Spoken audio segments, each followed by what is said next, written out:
interest rates and rising demand have driven housing prices up even higher over this past year and has left many people feeling conflicted over whether they should continue saving or try to get into the market while they still can. Joining us this morning with some advice is Peter Cishecki from Everything Financial. Good morning, Peter. Happy Wednesday. Happy Wednesday, Carrie. Good to see you. It's really conflicting for a lot of people. They really feel compelled to get into the market. Maybe they're feeling like they're developing FOMO, fear of missing out. But at the same time, it's a lot of money. The average house price is $890,000 in Metro Vancouver. So it's a lot to consider there.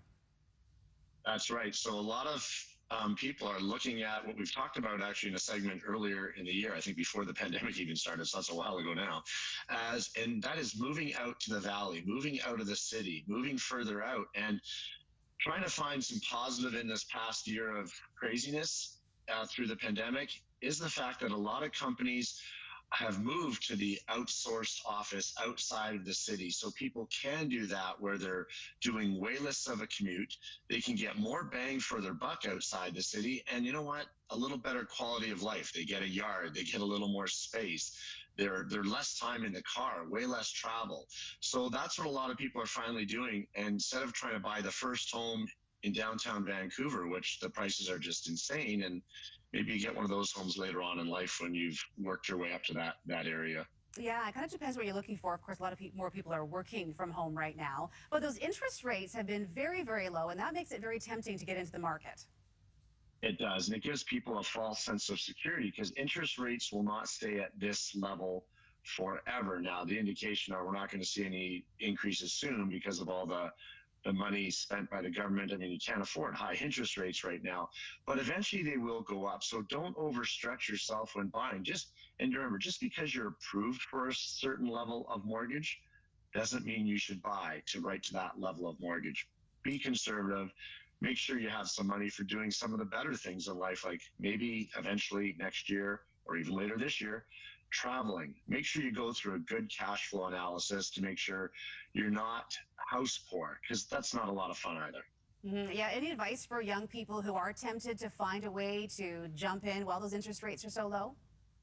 Well, what you want to try and do, if you can, and if you're so fortunate to have maybe a family member or someone who can help you out, if you're really close to that 20% level, but you're not quite there for the down payment, look at a family member maybe who can help you out, who maybe a parent or older brother or sister or something who's in a fortunate position, and borrow from them to get to that 20%, because a lot of people automatically fall back to the RSPs and they want to, use that first time home buyers. But what you have to remember is with the RSP, you still have to pay back that money. You're still paying back 1/15 of that money a year. And that's an added expense. And I know way back when, and don't even ask me how long ago, Carrie, when I got the first house, I leaned on my brother and he helped me get to that 20%. And then I paid him back kind of first, but they didn't have the RSP thing way back then. So now I'm dating myself. But look at that. Using a friend, a family member, or maybe TFSA, because at least with a TFSA, you're not forced to pay back that money like you are with the RSP. Yeah, and finally, Peter, before we let you go here, should young people consider moving out of the city, getting that first home there, and then working their way back in? Absolutely. I mean, transportation is getting better. And why spend, if you're able to work outside the city now with the Zoom and a lot of other people working remotely, don't spend your life in a car.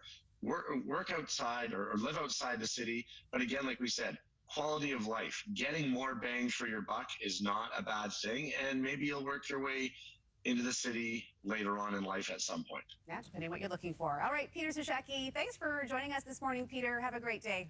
We'll see you next week. Thanks, Carrie. Have a great day.